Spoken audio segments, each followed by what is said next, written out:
High guys, welcome back to our channel Dwaraka tech Telugu. Guys, మీరు under 10,000 లోపల ఏదైనా మంచి మొబైల్ కోసం వెతుకుతున్నట్లయితే మీకు పోకో సి సిరీస్ నుంచి పోకో C81 మొబైల్ అయితే లాంచ్ కాబోతుంది.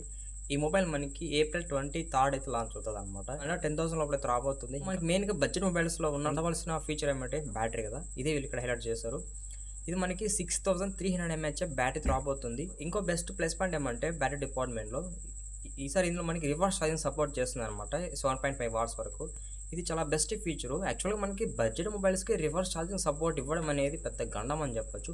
బట్ మనకి పోకో C81లో వీళ్ళు ఈ ఫీచర్ అయితే పెట్టారు. ఇది మనకి ఇండియా యొక్క ఆల్రౌండర్ అని వీళ్ళు ఇక్కడ ఒక ట్యాగ్ అయితే వీళ్ళు హైలైట్ చేశారనమాట. ఇండియా యొక్క ఆల్రౌండర్ ఏంది అంటే మనకు ఒకవేళ చూస్తే ఇది బెస్ట్ ఆల్రౌండర్ ఫోన్ అని చెప్పొచ్చు విత్ బడ్జెట్ సెగ్మెంట్లో. ఇంకా ఫస్ట్ మనం ఈ మొబైల్ సంబంధించిన డిజైన్ అండ్ బిల్డ్ క్వాలిటీ విషయానికి వద్దాం. ఇది మనకి ఫ్రంట్ అయితే ఫ్లాట్ డిస్ప్లే ఉంటుంది, బ్యాక్ అయితే ప్లాస్టిక్ ఫినిష్ ఉంటుంది, సైడ్ కూడా ప్లాస్టిక్ ఫినిష్ ఉంటుంది. ఇక్కడ మనకి స్టీరియో స్పీకర్స్ అయితే ఉండవు, ఓన్లీ లౌడ్ స్పీకర్ మాత్రం ఉంటుంది. ప్లస్ మనకి ఇక్కడ 3.5 హెడ్ఫోన్ జాక్ అయితే సపోర్ట్ చేస్తుంది అనమాట. ఇక మీరు ఇయర్ ఫోన్స్ పెట్టుకొని సాంగ్స్ అయితే వినొచ్చు, గేమ్స్ ఆడుకోవచ్చు, మీకు చాలా విధాలుగా తెలిపోతుంది జాక్ అనేది.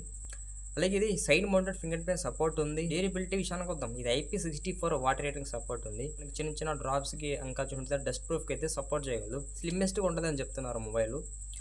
సో స్లిమ్మెస్ట్ ఉంటుందని చెప్తున్నారు, బట్ ఎంత థిక్నెస్ అనేది మెన్షన్ చేయలేదు, బట్ స్లిమ్ అయితే ఉంటుందని చెప్తున్నారు. ఇంకా డిస్ప్లే విషయానికి వద్దాం. 6.9 inches HD+ IPS LCD 120 Hz refresh display మీద రాబోతుంది. ఇక్కడ మనకి IPS LCD డిస్ప్లే అంటే చాలా బాగుంటుంది. చాలా మంది IPS LCD డిస్ప్లేకి ఇంపార్టెన్స్ ఇవ్వరు. ఇంకా 120 Hz రిఫ్రెష్ రేట్ అయితే పెట్టారనమాట. కొంచెం బాగుంటుంది మనకి రిఫ్రెష్ రేట్ బేస్మెంట్లో, అంటే స్క్రీన్ కూడా చాలా స్మూత్ ఉంటుంది. అలాగే మనకి ఇది HDR సపోర్ట్ ఉంది. ఇక్కడ మనకి కొంచెం హైయెస్ట్ బ్రైట్నెస్ ఉండొచ్చు అని చెప్తున్నారు. హైయెస్ట్ బ్రైట్నెస్ అంటే మ్యాక్సిమం 1000 nits పైన పోయిన బ్రైట్నెస్ ఉండొచ్చు. ఎందుకంటే మనకి పోకో డిస్ప్లేస్లో బ్రైట్నెస్ అనేది ఎక్కువ ఉంటుంది. ఇందులో కూడా మీకు L1 సపోర్ట్ ఉంటుంది, అంటే మీరు OTT ప్లాట్ఫామ్స్లో మూవీస్ అయితే కొంచెం బెటర్గా చూసుకోవచ్చు. సో మ్యాక్సిమం అయితే HD క్వాలిటీ వరకు వెళ్ళొచ్చు. HD క్వాలిటీ అబవ్ వెళ్తే మీకు సపోర్ట్ చేయవచ్చు. నెక్స్ట్ ఇంకా మాట్లాడుకోవాల్సింది ప్రాసెసర్. మనకి యూనిసాక్ T7250 ప్రాసెసర్ మీద రాబోతుంది. ఇది మనకి 12 nm build time processor, RAM storage type తెలియదు. గైస్, మనకి ఇక్కడ ఒక ఫీచర్ అయితే వీళ్ళు మెన్షన్ చేశారనమాట. కోల్డ్ ఎండ్యూరెన్స్ మోడ్ అయితే ఒక ఫీచర్ అయితే పెట్టారనమాట. ఎక్కడైనా ఫ్రీజింగ్ ఉన్న ఏరియాస్కి ఎత్తుకోమేమనుకో ఈ మొబైల్ని, అక్కడ కూడా మనకి ఇది చాలా బెటర్గా అయితే మనకి ప్రాసెసర్ ఆటోమేషన్ అయితే ఉంటుంది. చల్లని పరిస్థితుల్లో కూడా మనకి తట్టుకోగలదు అనమాట. అది కోల్డ్ ఎండ్యూరెన్స్ మోడ్ స్పెషాలిటీ. మనకి ఇది Android 16 out of the box రాబోతుంది. అలాగే మనకి ఇది Xiaomi HyperOS 3తో రాబోతుంది అనమాట. మీకు ఓవరాల్గా ఈ ప్రాసెస్ అయితే బాగానే ఉంటుంది అనమాట. మల్టీ టాస్కింగ్ ఇటువంటి చిన్న చిన్న వర్క్స్ అయితే ఇది ఈజీగా అయితే హ్యాండిల్ చేయగలదు. నెక్స్ట్ ఇంకా కెమెరా విషయానికి వద్దాం. ఇది మనకి డ్యూల్ కెమెరా సెటప్ ఉంటుంది, ఒక ఫ్లాష్ ఉంటుంది. ప్రైమరీ కెమెరా 13 MP ఇచ్చారు. ప్రైమరీ కెమెరా యూజ్ చేసుకొని మ్యాక్సిమం 1080p థర్డ్ టైప్స్లో వీడియో కవర్ చేసుకోవచ్చు. సెకండ్ కెమెరా లేదు. ఇక సెల్ఫీ కెమెరా 8MP ఇచ్చారనమాట. 8MP అంటే మీకు ఫ్రంట్ ఫోటోస్ అంత బెటర్గా ఉండవు.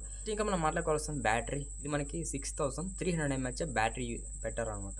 మీరు ఈ బ్యాటరీ యూజ్ చేసుకొని 2 days వరకు అయితే కంటిన్యూస్గా వాడచ్చని వీళ్ళు ఇక్కడ హైలైట్ చేస్తారు. అలాగే ఇది 15 watts వరకు అయితే ఛార్జింగ్ సపోర్ట్ చేస్తుంది. 15 watts అంటే మీకు ఈజీగా 2 hours పడుతుంది అనమాట ఈ మొబైల్ ఫుల్ ఛార్జ్ చేయడానికి.